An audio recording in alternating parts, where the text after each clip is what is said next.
ಎಲ್ಲಾನು ಕೂಡ ಚೆನ್ನಾಗಿ ಬರ್ತಿತ್ತು. ಡಿಸ್ಟರ್ಬೆನ್ಸ್. ನಾನು ಪ್ರೆಗ್ನೆಂಟ್ ಆದೆ. ಅದಾದ್ಮೇಲೆ ಏನ್ ಮಾಡೋದು, ಮೇಕಪ್ಗೆ ಹೋಗ್ತಾ ಇಲ್ಲ. ಕೊರೋನಾ ಕೇಸಸ್, ವಿಪರೀತ ಕೊರೋನಾ ಕೇಸಸ್. ಅದೇ ಟೈಮಲ್ಲಿ ನಾನು ಎಲ್ಲ ಟ್ರೈಪಾಡ್ಸ್ ಲಿಂಕ್ ನಾನು ಡಿಸ್ಕ್ರಿಪ್ಷನ್ ಬಾಕ್ಸ್ ಅಲ್ಲಿ ಕೊಡ್ತೀನಿ, ಓಕೆನಾ. ನಾನು ಈ 2 ಆಪ್ ಬಿಟ್ರೆ ನಾನು ಎಡಿಟಿಂಗ್ ಯಾವ ಆಪ್ ಕೂಡ ಯೂಸ್ ಮಾಡಲ್ಲ. ನಂಗೆ ಪರ್ಸನಲ್ ಫೇವ್ರೆಟ್ ಅಂಡ್ ನಾನು ದೇವ್ರನ್ನೇ ಹೇಳ್ತಾ ಇದೀನಿ, ಯಾವ ಸ್ಟೆಪ್ ನಾನು ಫಾಲೋ ಮಾಡಲ್ಲ. ಇನ್ನೇನೋ ಅವ್ರು ಅದ್ ಮಾಡ್ತಾವ್ರೆ, ಇವ್ರು ಇದ್ ಮಾಡ್ತಾವ್ರೆ, ನಾನು ಏನು ತಲೆ ಕೆಡ್ಸ್ಕೊಳಕ್ ಹೋಗಲ್ಲ. ನಂದು ಎಷ್ಟು ಇದೆಯೋ ಅಷ್ಟೇ ವಿಷಯನ ನಾನು ಫಾಲೋ ಮಾಡಕ್ಕೆ ಇಷ್ಟ. ಹಾಯ್ ಹಲೋ ಎಲ್ಲರಿಗೂ ನಮಸ್ಕಾರ, welcome back to my channel. ಇವತ್ತಿನ ಈ ವಿಡಿಯೋದಲ್ಲಿ ಹೊಸದಾಗಿ ಯಾರೆಲ್ಲ ಯೂಟ್ಯೂಬನ್ನು ಸ್ಟಾರ್ಟ್ ಮಾಡಬೇಕು ಅಂತಿದ್ದೀರಾ ಆ್ಯಂಡ್ ಆಲ್ರೆಡಿ ಸ್ಟಾರ್ಟ್ ಮಾಡಿ ಯೂಟ್ಯೂಬಲ್ಲಿ ಯಾರು ಸ್ಟ್ರಗಲ್ ಮಾಡ್ತಿದ್ದೀರಾ ವ್ಯೂಸ್ಗೋಸ್ಕರ ಆಗಿರ್ಬೋದು, ಏನೇ ಆಗಿರ್ಬೋದು, ಯಾರೆಲ್ಲ ಸ್ಟ್ರಗಲ್ ಮಾಡ್ತಿದ್ದೀರಾ ಆ್ಯಂಡ್ ನನ್ನ ಜರ್ನಿ ಹೇಗಿತ್ತು ಅಂತ ಮೇನ್ಲಿ ನಾನು ಈ ವಿಡಿಯೋದಲ್ಲಿ ನಿಮ್ಮ ಜೊತೆ ಶೇರ್ ಮಾಡ್ಕೋತೀನಿ. ನನಗೆ ಹೇಗಿತ್ತು ಅಪ್ಸ್ ಆ್ಯಂಡ್ ಡೌನ್ಸ್ ಎಲ್ಲಾನು ಕೂಡ ಈ ವಿಡಿಯೋದಲ್ಲಿ ಶೇರ್ ಮಾಡ್ಕೋತೀನಿ. ಈ ವಿಡಿಯೋನ ನೋಡ್ತಿದ್ದೀರಾ ಅಂತಂದರೆ ಸ್ವಲ್ಪ ಸ್ನ್ಯಾಕ್ಸ್ನ ಗ್ರ್ಯಾಬ್ ಮಾಡ್ಕೊಂಡು ಬಂದು ಕೂತ್ಕೊಳ್ಳೋದು ಒಳ್ಳೇದು ಅನಿಸುತ್ತೆ. ಸ್ವಲ್ಪ ಲೆಂತಿ ವಿಡಿಯೋ ಆಗಿರುತ್ತೆ. ಈ ವಿಡಿಯೋನ ಸ್ವಲ್ಪ ಡಿಫ್ರೆಂಟ್ ಆಗಿ ಕೂಡ ಟ್ರೈ ಮಾಡಿದ್ದೀನಿ. ಖಂಡಿತ ಈ ವಿಡಿಯೋ ನಿಮಗೆ ಇಷ್ಟ ಆಗುತ್ತೆ ಅನ್ಕೋತೀನಿ. ವಿಡಿಯೋ ಇಷ್ಟ ಆದರೆ ಗೊತ್ತಲ್ಲ, ಪ್ಲೀಸ್ ವಿಡಿಯೋಗೆ ಒಂದು ಲೈಕ್ ಕೊಡಿ ಆ್ಯಂಡ್ ನಿಮ್ಮ ಫ್ಯಾಮಿಲಿ ಆ್ಯಂಡ್ ಫ್ರೆಂಡ್ಸ್ಗೆ ಯಾರಿಗಾದ್ರೂ ಹೆಲ್ಪ್ ಆಗೋದಿದ್ರೆ ಅಥವಾ ನಾನು ವ್ಲಾಗ್ಸ್ ನೋಡೋ ಇಷ್ಟ ಇದ್ದರೆ ಅವ್ರಿಗೆ ಟೈಮ್ ಇದ್ದರೆ ಖಂಡಿತ ಈ ನನ್ನ ಚಾನೆಲ್ನ ರೆಫರ್ ಮಾಡಿ ಆ್ಯಂಡ್ ವಿಡಿಯೋಸ್ನ ಶೇರ್ ಮಾಡಿ ಅಂತ ಕೇಳ್ಕೊತೀನಿ. ಬನ್ನಿ ವಿಡಿಯೋನ ಶುರು ಮಾಡೋಣ. ಆ್ಯಂಡ್ ಫಸ್ಟ್ ಆಗಿ ನಾನು ನನ್ನ ಜರ್ನಿ ಹೇಗಿತ್ತು ಅಂತ ನಿಮ್ಮ ಜೊತೆ ಶೇರ್ ಮಾಡ್ಕೊಂಡ್ಬಿಡ್ತೀನಿ. ಫಸ್ಟ್ ನಾನು ಯೂಟ್ಯೂಬ್ ಸ್ಟಾರ್ಟ್ ಮಾಡಬೇಕು ಅಂತ ಏನಕ್ಕೆ ಅಂದ್ಕೊಂಡೆ ಆ್ಯಂಡ್ ಹೇಗಾಯಿತು ಅಂತಂದರೆ, ಇನ್ಸ್ಟಾಗ್ರಾಮಲ್ಲಿ ಯೂಶಲಿ ಮದುವೆ ಆಗಿದ ತಕ್ಷಣ ನಾವು ಅದಕ್ಕೆ ಮುಂಚೆನೂ ನಾನು ಟಿಕ್ಟಾಕ್ ಎಲ್ಲ ಮಾಡ್ತಿದ್ದೆ. ಅದಾದಮೇಲೆ ರೀಲ್ಸ್ ಮಾಡೋಕ್ಕೆ ಶುರು ಮಾಡಿದ್ವಿ. ಟಿಕ್ಟಾಕ್ ಸ್ಟಾಪ್ ಆದಮೇಲೆ ರೀಲ್ಸ್ ಮಾಡೋಕ್ಕೆ ಶುರು ಆದಮೇಲೆ ವ್ಯೂಸ್ ಎಲ್ಲನೂ ಕೂಡ ಚೆನ್ನಾಗಿ ಬರ್ತಿತ್ತು. ಡಿಸ್ಟರ್ಬೆನ್ಸ್. ನಾನು ಜರ್ನಿ ಹೇಳ್ತಾ ಇಲ್ಲ. ನಿನ್ನ ವಿಷಯಕ್ಕೆ ಬರ್ತೀನಿ. ಆವಾಗ ನೀನು ಹೇಳುವಂತೆ ಇವಾಗ ನಾನು ಈ ಯೂಟ್ಯೂಬ್ನ ನಾನು ಹೆಂಗೆ ಎಡಿಟ್ ಮಾಡ್ತೀನಿ, ಏನು ಕತೆ ಅದನ್ನೆಲ್ಲ ಎಕ್ಸ್ಪ್ಲೇನ್ ಮಾಡಲ್ಲ. ನಾನು ಬಿಗಿನರ್ಗೆ ಹೆಲ್ಪ್ ಆಗಲಿ ಅನ್ನೋ ಥರ. ನೋಡ್ರಿ ಏನು ಕ್ಯೂರಿಯಾಸಿಟಿ, ಏನಾನ ಒಂದು ವಿಡಿಯೋ ಬರ್ತಾ ಇರಬೇಕು ಅಂತ. ಸಿಂಗಲ್ ಆಗಿ ಮಾಡೋಕ್ಕೆ ಬಿಡಲ್ಲ, ಏನು ಮಾಡೋದು. ಓಕೆ, ನಾನು ಟಿಕ್ಟಾಕ್ ಎಲ್ಲ ಮಾಡ್ತಿದ್ರಿ, ಅದನ್ನ ಸಪ್ರೇಟ್ ವಿಡಿಯೋ ಅಂತ ಮಾಡಿ ನಾನು ನಿಮ್ಮ ಜೊತೆ ಶೇರ್ ಮಾಡ್ಕೊತೀನಿ, ಓಕೆನಾ. ಆಮೇಲೆ ಇನ್ಸ್ಟಾಗ್ರಾಮಲ್ಲಿ ರೀಲ್ಸ್ ಎಲ್ಲ ಚೆನ್ನಾಗಿ ಹೋಗ್ತಿತ್ತು. ಹಾಗಾಗಿ ಆದರೆ ದುಡ್ಡೆಲ್ಲ ಏನೂ ಬರ್ತಾ ಇರಲಿಲ್ಲ ಅಲ್ಲಿ. 0 ರೂಪೀಸ್ ಬರ್ತಾ ಇತ್ತು. ಆದರೂ ಕೂಡ ಸುಮ್ಮನೆ ಟೈಮ್ ಪಾಸ್ಗೆ ಅಂತ ಅಂದ್ಬಿಟ್ಟು ಮಾಡ್ತಿದ್ವಿ. ಆ್ಯಂಡ್ ನನ್ನ ತಲೆಯಲ್ಲಿ ಏನಿತ್ತು ಅಂತಂದರೆ, ಇನ್ಸ್ಟಾಗ್ರಾಮಿಂದ ನಾವು ಮೇಕಪ್ ಆರ್ಟಿಸ್ಟ್ ಆದಮೇಲೆ ಹೆಲ್ಪ್ ಆಗುತ್ತೆ ಅನ್ನೋದು ನನ್ನ ತಲೆಯಲ್ಲಿತ್ತು ಖಂಡಿತ. ಅದಾದಮೇಲೆ ಮದುವೆ ಆಗಿ ಒಂದು ಸ್ವಲ್ಪ ದಿವಸಕ್ಕೆ ನಾನು ಮೇಕಪ್ ಕ್ಲಾಸ್ಗೆಲ್ಲ ಹೋದೆ ಆ್ಯಂಡ್ ಅದು ಕೂಡ ಚೆನ್ನಾಗಿ ಓಕೆ ಅನ್ನೋ ಥರ ವರ್ಕ್ ಹಾಕ್ಕೊಂಡು ಹೋಯಿತು. ಅಷ್ಟರಲ್ಲಿ ನಾನು ಪ್ರೆಗ್ನೆಂಟ್ ಆದೆ. ಅದಾದಮೇಲೆ ಏನು ಮಾಡೋದು, ಮೇಕಪ್ಗೆ ಹೋಗ್ತಾ ಇಲ್ಲ. ಕೊರೋನಾ ಕೇಸಸ್, ವಿಪರೀತ ಕೊರೋನಾ ಕೇಸಸ್. ಅದೇ ಟೈಮಲ್ಲಿ ನಾನು ಪ್ರೆಗ್ನೆಂಟ್. ಏನು ಮಾಡೋದು ಅಂತಂದಾಗ ಸರಿ, ನನಗೆ ಯೂಟ್ಯೂಬ್ ತುಂಬ ನೋಡ್ತಿದ್ದೆ ಮುಂಚೆ, ಜಾಸ್ತಿ ನೋಡ್ತಾ ಇದ್ದೆ. ಎಲ್ಲ ನನಗೆ ಅವ್ರು ಮಾತಾಡೋದು ಆ ಥರ ಪಾಶ್ ಆಗಿರೋದು ಆ ಥರ ಎಲ್ಲ ತುಂಬ ಇಷ್ಟ ಆಗ್ತಿತ್ತು. ನನಗೂ ಈ ಥರ ಇರಬೇಕು ಅಂತ ಅನ್ನಿಸ್ತಿತ್ತು. ಅದಾದಮೇಲೆ ಸರಿ ಆಯಿತು, ಇವ್ರನ್ನೂ ಹೆಂಗೋ ಕನ್ವಿನ್ಸ್ ಮಾಡಿ, ಹೆಂಗಿದ್ರು ರೀಲ್ಸ್ ಎಲ್ಲ ಮಾಡ್ತಿದ್ವಲ್ಲ, ಅದೇ ಪ್ರಾಬ್ಲಮ್ ಇರಲಿಲ್ಲ. ಸೋಷಿಯಲ್ ಮೀಡಿಯಾದಲ್ಲಿ ಇರಬಾರ್ದು ಆ ಥರ ಎಲ್ಲ ಏನೂ ಪ್ರಾಬ್ಲಮ್ ಇರಲಿಲ್ಲ. ಸರಿ ಆಯಿತು, ಯೂಟ್ಯೂಬ್ ಮಾಡಿ ಒಂದ್ಸತಿ ಟ್ರೈ ಮಾಡೋಣ ಅಂತ ಅಂದ್ಬಿಟ್ಟು ಹಾಗೆ ಟ್ರೈ ಮಾಡಿದ್ವಿ. ಅದು ಹಂಗೆ ಸ್ವಲ್ಪ ಈ ಮಟ್ಟಕ್ಕೆ ಬಂದಿದೆ. ನನ್ನ ಎಫರ್ಟ್ಸ್ ಇನ್ನೂ ಜಾಸ್ತಿ ಹಾಕಿದ್ದರೆ ಇನ್ನೂ ಜಾಸ್ತಿ ಚೆನ್ನಾಗಿ ಆಗ್ತಿತ್ತು. ಬಟ್ ಆದರೆ ಸ್ವಲ್ಪ ಡೌನ್ ಆಗಿದ್ದರಿಂದ ಅದು ಹಂಗಾಯಿತು ಅಷ್ಟೇ. ಏನಕ್ಕೆ ಡೌನ್ ಆಯಿತು ಅಂತಂದರೆ ರೀಸನ್ನು ಕೂಡ ಇದೆ. ಯಾಕಂತಂದರೆ ನನ್ನ ಮಗುನೂ ಮೇಂಟೈನ್ ಮಾಡ್ಕೊಂಡು ನಂಗೆ ಒಂಥರ ನನ್ನ ಫೀಲಿಂಗ್ಸೇ ಬೇರೆ ಥರ ಇತ್ತು. ಒಂಟಿ ಥರ ಫೀಲಿಂಗ್ಸ್. ಇವ್ರು ಬೇರೆ ಕೆಲ್ಸಕ್ಕೆ ಹೋಗ್ತಿದ್ರು, ಮಗುನ ನೋಡ್ಕೋಬೇಕು, ಕೆಲಸ ಮಾಡಿ ನಂಗೆ ಬಂದು ರೆಸ್ಟ್ ಮಾಡಿದ್ರೆ ಸಾಕು, ಈ ಥರ ಸೈಕಲ್ ಆಗಿಬಿಟ್ಟಿತ್ತು ನನಗೆ. ಹಾಗಾಗಿ ಅಷ್ಟು ಕಾನ್ಸಂಟ್ರೇಟ್ ಮಾಡೋಕ್ಕೆ ನಂಗೆ ಇಷ್ಟ ಆಗ್ತಾ ಇರಲಿಲ್ಲ. ಇಷ್ಟ ಅನ್ನೋದಕ್ಕಿಂತ ಆಗ್ತಾ ಇರಲಿಲ್ಲ. ನನ್ನ ಬಾಡಿ ಸಪೋರ್ಟ್ ಮಾಡ್ತಾ ಇರಲಿಲ್ಲ ಆ್ಯಂಡ್ ನನ್ನ ಮನಸ್ಸು ಕೂಡ ಸಪೋರ್ಟ್ ಮಾಡ್ತಾ ಇರಲಿಲ್ಲ. ಹಾಗಾಗಿ ಸ್ವಲ್ಪ ಹಾಗೆ ಹೋಗ್ಕೊಂಡು ಇರ್ತಿತ್ತು. ಈ ಥರ ನನ್ನ ಯೂಟ್ಯೂಬ್ ಜರ್ನಿ ಸ್ಟಾರ್ಟ್ ಆಗಿದ್ದು. ಈಗ ಸ್ವಲ್ಪ ಪರವಾಗಿಲ್ಲ, ಸ್ವಲ್ಪ ಮೇಲಕ್ಕೆ ಹೋಗ್ತಾ ಇದೆ. ಸ್ವಲ್ಪ ನಾನು ಕೂಡ ಎಫರ್ಟ್ಸ್ ಜಾಸ್ತಿ ಹಾಕ್ತಾ ಇದ್ದೀನಿ. ಹಾಗಾಗಿ ಚೆನ್ನಾಗಿ ವರ್ಕ್ ಆಗ್ತಿದೆ. ಇನ್ನೂ ಎಫರ್ಟ್ಸ್ ಹಾಕಿ ನಿಮ್ಮನ್ನು ಎಂಟರ್ಟೈನಿಂಗ್ ಆಗಿ ಇಟ್ಕೋತೀನಿ ಅನ್ನೋದು ನನಗೆ ನಂಬಿಕೆ ಇದೆ. ನೋಡೋಣ ಮುಂದೆ. ಸರಿ, ಈಗ ಇದು ನನ್ನ ಪಾರ್ಟ್ ಆಯಿತು. ನನಗೆ ಹಿಂಗೆ ಯೂಟ್ಯೂಬ್ ಜರ್ನಿ ಸ್ಟಾರ್ಟ್ ಆಗಿದ್ದು. ಬಿಗಿನರ್ಸ್ಗೆ ಏನು ಹೆಲ್ಪ್ ಆಗೋ ಥರ ಹೇಳ್ತೀನಿ ಅಂತ ಹೇಳಿದರೆ, ಯೂಟ್ಯೂಬ್ ಚಾನಲ್ ಆ್ಯಸ್ ಯೂಶುವಲ್ ನಾವು ಮೇಲ್ ಐಡಿ ಹಾಕಿ ಕ್ರಿಯೇಟ್ ಮಾಡ್ಕೋತೀವಿ, ಬೇಸಿಕ್ ಏನೆಲ್ಲ ಇರುತ್ತೆ ಅದನ್ನೆಲ್ಲ ಹಾಕಿ ಕ್ರಿಯೇಟ್ ಮಾಡ್ಕೋತೀವಿ. ವಿಡಿಯೋಸ್ನ ನಾವು ಕನ್ಸಿಸ್ಟೆನ್ಸಿನ ಮೇಂಟೈನ್ ಮಾಡಬೇಕಾಗುತ್ತೆ. ಅಂಡ್ ವಿಷಯನ ನಾವು ಏನು ವಿಷಯ ಹಾಕ್ತೀವಿ ಅನ್ನೋದು ಕೂಡ ತುಂಬಾ ಇಂಪಾರ್ಟೆಂಟ್ ಆಗುತ್ತೆ. ಜೊತೆಗೆ ತಮ್ನೇಲು ಕೂಡ ತುಂಬಾ ಇಂಪಾರ್ಟೆಂಟ್ ಆಗುತ್ತೆ, ಟೈಟಲ್ ಕೂಡ ತುಂಬಾ ಇಂಪಾರ್ಟೆಂಟ್ ಆಗುತ್ತೆ. ಇದೆಲ್ಲಾನು ಸೇರಿ ಇದೆಲ್ಲದ್ರ ಬಗ್ಗೆ ಡೀಟೇಲ್ಸ್ ಹಲವಾರು ವಿಡಿಯೋ ಇದೆ. ನಾನೇನು ನಿಮ್ಗೆ ಅದ್ರ ಬಗ್ಗೆನೇ ಸಪ್ರೇಟ್ ಆಗಿ ಮಾಡೋ ಅವಶ್ಯಕತೆನೇ ಇಲ್ಲ. ತುಂಬಾ ತುಂಬಾ ತುಂಬಾ ತುಂಬಾ ಇನ್ಫಾರ್ಮೇಟಿವ್ ವಿಡಿಯೋಸ್ ಯೂಟ್ಯೂಬ್ ಅಲ್ಲೇನೆ ಇದೆ. ನೀವು ತಮ್ನೇಲ್ ಹೇಗ್ ಮಾಡೋದು ಅಂದ್ರೆ ಅದಕ್ಕೆ ಎಷ್ಟೊಂದು ಆಪ್ಷನ್ಸ್ ಇರುತ್ತೆ, ನೀವು ಅದನ್ನ ಫಾಲೋ ಅಪ್ ಮಾಡ್ಕೋಬಹುದು. ಟೈಟಲ್ ಅಂದ್ರೆ ನಿಮ್ಮ ವ್ಲಾಗಿನ ಪ್ರಕಾರ ನೀವು ವ್ಲಾಗರ್ಸ್ ಆಗಿದ್ರೆ ನೀವೇ ಓನ್ ಆಗಿ ಕ್ರಿಯೇಟ್ ಮಾಡ್ಕೋಬೇಕಾಗುತ್ತೆ ಟೈಟಲ್ಸ್ನ.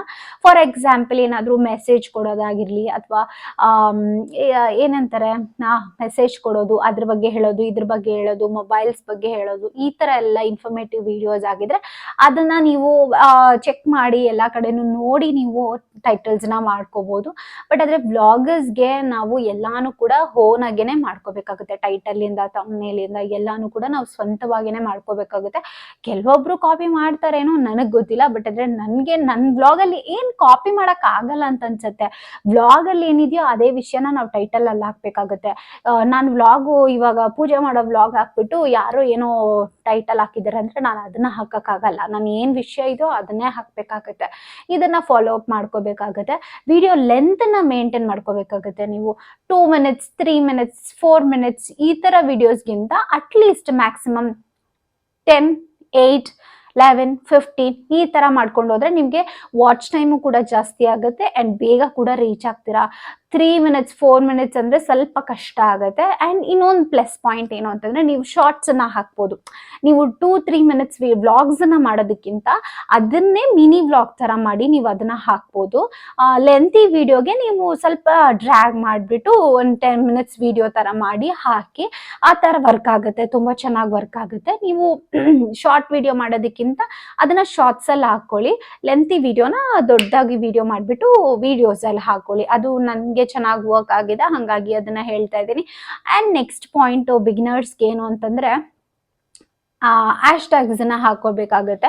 ನಿಮ್ ವಿಡಿಯೋ ಕಂಟೆಂಟ್ ಹೇಗಿರುತ್ತೋ, ನೀವ್ ಏನ್ ಅಡಿಗೆ ಮಾಡೋ ವಿಡಿಯೋ ಆಗಿದ್ರೆ ಅಡಿಗೆ ಬಗ್ಗೆ ರಿಲೇಟೆಡ್ ಆಗಿ ಹ್ಯಾಶ್ ಟ್ಯಾಗ್ಸ್ ಹಾಕೊಳ್ಳಿ, ಅಥವಾ ವ್ಲಾಗ್ಸ್ ಮಾಡೋದಾಗಿದ್ರೆ ಅದ್ರ ಬಗ್ಗೆ ಹ್ಯಾಶ್ ಟ್ಯಾಗ್ಸ್ ಹಾಕೊಳ್ಳಿ. ಇಷ್ಟೇ ಸಿಂಪಲ್. ಇಷ್ಟನ್ನ ಫಾಲೋ ಮಾಡಿದ್ರೆ ನೀವು ವ್ಯೂಸ್ ಗೇನ್ ಮಾಡ್ಕೊಳಕ್ ಏನ್ ಮಾಡ್ಬೇಕು ಅಂತಂದ್ರೆ ಆಪ್ಷನ್ ಇಲ್ಲ. ಅದಕ್ಕೆ ನೀವೇನಾದ್ರೂ ನಿಮ್ಗೆ ಇನ್ಸ್ಟಾಗ್ರಾಮ್ ಅಲ್ಲಿ ಒಳ್ಳೆ ಫಾಲೋವರ್ಸ್ ಇದ್ರೆ ನೀವು ಅಲ್ಲಿ ಬೇಕಾದ್ರೆ ಸ್ಟೋರಿ ಹಾಕೊಂಡು ಗೇನ್ ಮಾಡ್ಕೋಬಹುದು. ಅದು ಖಂಡಿತ ವರ್ಕ್ ಆಗುತ್ತೆ. ನನ್ನ ವಿಷಯದಲ್ಲೂ ಎಸ್ ಹೌದು ವರ್ಕ್ ಆಗಿದೆ. ಈ ತರ ಮಾಡ್ಕೋಬಹುದು. ಅದ್ ಬಿಟ್ರೆ ನಿಮ್ಗೆ ಬೇರೆ ಶಾರ್ಟ್ಕಟ್ ವೇಸ್ ಏನು ಇಲ್ಲ, ಶಾರ್ಟ್ಕಟ್ ಆಗ್ಬಿಡುತ್ತೆ. ಈ ತರ ಸ್ಲೋ ಪ್ರೊಸೆಸ್ ಆದ್ರೂ ಪರವಾಗಿಲ್ಲ. ಲೆಂತಿ ವಿಡಿಯೋಸ್ ನಾನು ಹೇಳಿದ್ನಲ್ಲ ಆ ರೀತಿ ಸ್ಟೆಪ್ಸ್ ನ ಫಾಲೋ ಮಾಡ್ಕೊಳ್ಳಿ ಅಂಡ್ ಹ್ಯಾಶ್ ಟ್ಯಾಗ್ಸ್ ನ ಫಾಲೋ ಮಾಡ್ಕೊಳ್ಳಿ. ಇಷ್ಟೇ ಬಿಗಿನರ್ಸ್ಗೆ ಒಂದು ಒಳ್ಳೆ ಸೂಪರ್ ಡೂಪರ್ ಟಿಪ್ ಅಂದ್ರೆ ಇದೆ ಅಂತ ನಂಗೆ ಅನ್ಸುತ್ತೆ. ಅಂಡ್ ಈಗ ವ್ಲಾಗ್ಸ್ ಮಾಡ್ತಾ ಇದ್ದೀನಿ, ಏನ್ ಮಾಡಿದ್ರು ಸ್ಟಕ್ ಆಗ್ತಾ ಇದೆ ಅಂತಂದವ್ರು ಆ ತರ ವಿಡಿಯೋಸ್ ಎಲ್ಲ ನಾನು ಸುಮಾರು ನೋಡಿದೀನಿ. ಅವ್ರದ್ದು ಚೆನ್ನಾಗಿ ಮಾಡೋರ್ದು ಎಲ್ಲ ಕ್ಲಿಕ್ ಆಗುತ್ತೆ. ಆಲ್ಮೋಸ್ಟ್ ಒಂದು 10 ವಿಡಿಯೋ ಮಾಡೋ ಜಾಗದಲ್ಲಿ ಒಂದು 4 ವಿಡಿಯೋನಾದ್ರೂ ಚೆನ್ನಾಗಿ ಓಡಿರುತ್ತೆ. ಓಕೆನಾ, ಸುಮಾರಾಗಿ ಓಡಿರುತ್ತೆ. ಸಬ್ಸ್ಕ್ರೈಬರ್ಸ್ ಮೇಲೆ ನಮ್ಗೆ ವ್ಯೂಸ್ ಬರೋದು ಅದು ಹೇಳಕ್ಕಾಗಲ್ಲ. ಇವಾಗ ನಂಗೆ 45K ಇದ್ದಾರೆ ಅಂತಂದ್ರೆ 45K ನಂಗೆ ವ್ಯೂಸ್ ಬರಲ್ಲ, ಅದಕ್ಕೆ ಅರ್ಧ ಬರುತ್ತೆ, 20 15 10 ಕೂಡ ಬರುತ್ತೆ. ಅದು ಹೇಳಕ್ಕಾಗಲ್ಲ. ನಮ್ ವಿಡಿಯೋ ಕಂಟೆಂಟ್ ಹೇಗಿರುತ್ತೋ ಅದು ಆ ತರ ಹೋಗುತ್ತೆ. ಹಂಗಾಗಿ ನಾನೇನ್ ಹೇಳಕ್ ಇಷ್ಟಪಡ್ತೀನಿ ಅಂತಂದ್ರೆ, ಒಂದ್ ವಿಡಿಯೋ ಇವಾಗ ನೀವು ಸ್ಟಕ್ ಆಗಿದ್ದೀರಾ, ನಂಗೆ ಮುಂದಕ್ಕೆ ಹೋಗಕ್ ಆಗ್ತಾ ಇಲ್ಲ ಅಂತಂದ್ರೆ ಏನ್ ಮಾಡಬಹುದು, ಒಂದ್ ಏನಾನ ಟ್ರಿಕ್ ಮಾಡಬಹುದು ಅಂತಂದ್ರೆ ಏನಾದ್ರೂ ಒಂದು ಕಂಟೆಂಟ್ ಇಟ್ಕೊಂಡು ವಿಡಿಯೋ ಮಾಡಿ. ಇದ್ರ ಮುಂದೆ ಬೇರೆ ಆಪ್ಷನ್ ಇಲ್ಲ ನಿಮ್ಗೆ. ಏನಾದ್ರೂ ಒಂದು ವಿಷಯ, ಏನಾದ್ರೂ ಒಂದು ಅಟ್ರಾಕ್ಟ್ ಆಗುವಂತ ವಿಷಯ ಇರ್ಬೇಕು. ಫಾರ್ ಎಕ್ಸಾಂಪಲ್ ಇವತ್ತೇನಾದ್ರೂ ನಿಮ್ಮ ಮನೇಲಿ ಫಂಕ್ಷನ್ ಇದೆ, ಅದನ್ನ ಡೀಟೇಲ್ಡ್ ಆಗಿ ಚೆನ್ನಾಗಿ ಕ್ರಿಯೇಟಿವ್ ಆಗಿ ಮಾಡಿ ಅಷ್ಟೇ. ಟೋಟಲಿ ನಿಮ್ ಕ್ರಿಯೇಟಿವಿಟಿ ಅಷ್ಟೇ ಮುಖ್ಯ ಆಗೋದು ಇದ್ರಲ್ಲಿ. ಇದನ್ನ ಫಾಲೋ ಮಾಡ್ಕೊಂಡು ನೀವು ಕನ್ಸಿಸ್ಟೆನ್ಸಿನ ಮೇಂಟೈನ್ ಮಾಡ್ಕೊಳ್ಳಿ. ನೀವು ಕೂಡ ಅಷ್ಟೇ ಮಿನಿ ಚಿಕ್ಕ ವ್ಲಾಗ್ ಅನ್ನ ವಿಡಿಯೋದಲ್ಲಿ ಹಾಕೋದಕ್ಕಿಂತ ಚಿಕ್ಕ ವ್ಲಾಗ್ ಅನ್ನ ಶಾರ್ಟ್ಸ್ ಅಲ್ಲಿ ಹಾಕೊಳ್ಳಿ, ಲೆಂತಿ ವಿಡಿಯೋಸ್ನ ವಿಡಿಯೋಸ್ ಅಲ್ಲಿ ಹಾಕೊಳ್ಳಿ. ಆಗ ನಿಮ್ಗೆ ವಾಚ್ ಟೈಮ್ ಇಂಪ್ರೂವ್ ಆಗಕ್ಕೆ, ಮಾನಿಟೈಸೇಷನ್ ಎಲ್ಲ ಆನ್ ಆಗಕ್ಕೆ ನಿಮ್ಗೆ ಹೆಲ್ಪ್ ಆಗುತ್ತೆ. ಓಕೆನಾ, ಇಷ್ಟು ನನ್ನ ಕಡೆಯಿಂದ ಟಿಪ್ಸು.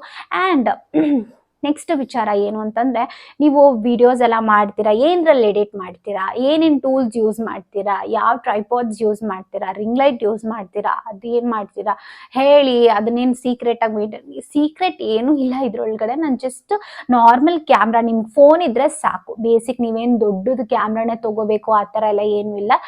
ನೀವು ನಾರ್ಮಲ್ ಫೋನಲ್ಲಿ ವಿಡಿಯೋನ ಸ್ಟಾರ್ಟ್ ಮಾಡಿ, ನಿಮ್ಗೆ ಚೆನ್ನಾಗಿ ವರ್ಕ್ ಆಗ್ತಿದೆ ಅಂತಂದಾಗ ನಿಮ್ಗೆ ಐಫೋನಲ್ಲಿ ಇನ್ವೆಸ್ಟ್ ಮಾಡಬಹುದು ಅಂದಾಗ ನೀವು ಐಫೋನಲ್ಲಿ ಇನ್ವೆಸ್ಟ್ ಮಾಡಿಕೊಂಡು ಐಫೋನಲ್ಲಿ ತಗೊಳ್ಳಿ. ಓಕೆನಾ? ನಾನು ಕೂಡ ಹಾಗೇನೆ ಮಾಡಿದ್ದು. ನಾನೇನು ಒಂದೇ ಸತಿ ಐಫೋನ್ ವಿಡಿಯೋ ಮಾಡಬೇಕು ಅಂತ ಹೇಳಿ ತಗೊಂಡಿಲ್ಲ. ನಾನು ನಿಧಾನಕ್ಕೆ ಇನ್ವೆಸ್ಟ್ ಮಾಡಿಕೊಂಡು ಹೋಗ್ಬೇಕಾಗತ್ತೆ ಅಷ್ಟೇನೆ.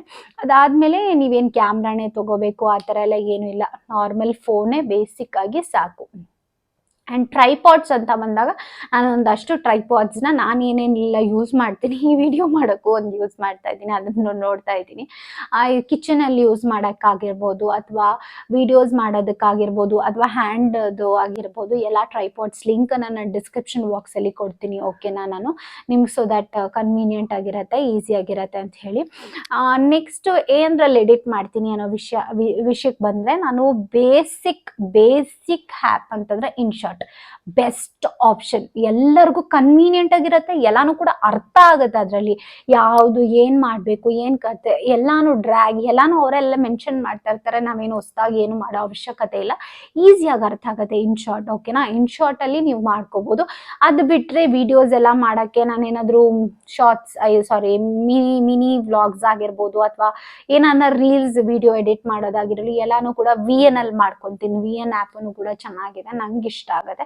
ಈ 2 ಆ್ಯಪ್ ಬಿಟ್ಟರೆ ನಾನು ಎಡಿಟಿಂಗ್ಗೆ ಯಾವ ಆ್ಯಪ್ ಕೂಡ ಯೂಸ್ ಮಾಡಲ್ಲ. ನನಗೆ ಪರ್ಸ್ನಲ್ ಫೇವ್ರೆಟ್ ಆ್ಯಂಡ್ ಕಂಫರ್ಟಬಲ್ ಆಗಿ ನನಗೆ ಟಕ್ ಅಂತ ಕಣ್ಮುಚ್ಕೊಂಡು ಹಿಂಗೆ ವಿಡಿಯೋ ಎಡಿಟ್ ಮಾಡೋಂಥದ್ದಂತಂದರೆ ಈ ಇನ್ಶಾರ್ಟ್ ಮತ್ತು VN ಆ್ಯಪನ್ನ ಬಳಸ್ತೀನಿ. ಇಷ್ಟು ಸ್ಟೆಪ್ಸ್ ಇರುತ್ತೆ. ವಿಡಿಯೋನ ನಾವು ಯೂಟ್ಯೂಬನ್ನು ಸ್ಟಾರ್ಟ್ ಮಾಡಿದ್ಮೇಲೆ ಬಿಗಿನರ್ಸ್ ಆಗಿರಲಿ ಅಥವಾ ಸ್ಟಕ್ ಆಗಿರೋರ್ಗಾಗಿರಲಿ 800,000 ಈ ಥರ ನಾನು ಸ್ಟಕ್ ಆಗಿಬಿಟ್ಟಿದ್ದೀನಿ ಅಂತ ಹೇಳ್ಬಿಟ್ಟು, ಈಗೆಲ್ಲ ಮಾನಿಟೈಸೇಷನ್ ಎಲ್ಲ ಸ್ವಲ್ಪ ಚೇಂಜ್ ಆಗಿದೆಯೇನೋ. ನಾನು ಸ್ಟಾರ್ಟ್ ಮಾಡಿದಾಗ 1K ಸಬ್ಸ್ಕ್ರೈಬರ್ 4,000 ವಾಚ್ ಅವರ್ ಇತ್ತು. ಈ ರೀತಿ ನಂದು ವರ್ಕ್ ಆಗ್ತಿತ್ತು. ಈಗ ಏನಾಗಿದೆ ಅಂತ ನಂಗೆ ಸೀರಿಯಸ್ ಆಗಿ ಗೊತ್ತಿಲ್ಲ. ಬಟ್ ಆದರೆ ಎಲ್ಲದಕ್ಕೂ ಟೈಮ್ ತಗೊಳುತ್ತೆ ಆ್ಯಂಡ್ ಎಲ್ಲ ಸ್ಟೆಪ್ಗೂ ನಿಮಗೆ ಯೂಟ್ಯೂಬಲ್ಲೇ ನಿಮಗೆ ಸೊಲ್ಯೂಷನ್ ಇರುತ್ತೆ. ನಿಮ್ಗೆ ಏನು ಪ್ರಾಬ್ಲಮ್ ಇದೆಯೋ ಅದನ್ನು ಟೈಪ್ ಮಾಡಿ ಆ್ಯಂಡ್ ಅವರೇ ವಿಡಿಯೋ ಕೊಡ್ತಾರೆ. ಸೊ ದಟ್ ಈಸಿಯಾಗಿ ನಿಮ್ಮ ಎಲ್ಲ ಸ್ಟೆಪ್ಸನ್ನು ಕೂಡ ಸಾಲ್ವ್ ಮಾಡ್ಕೋಬೋದು.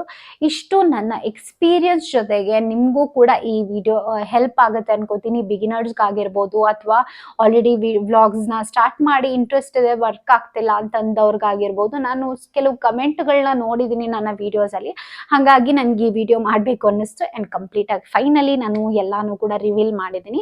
ನಾನು ಇಷ್ಟೇ ಸ್ಟೆಪ್ಸನ್ನ ಫಾಲೋ ಮಾಡೋದು ಅಷ್ಟೇ. ಇಷ್ಟು ಬಿಟ್ಟರೆ ನಾನು ದೇವ್ರನ್ನೇ ಹೇಳ್ತಾ ಇದ್ದೀನಿ, ಯಾವ ಸ್ಟೆಪ್ಪನ್ನು ನಾನು ಫಾಲೋ ಮಾಡಲ್ಲ.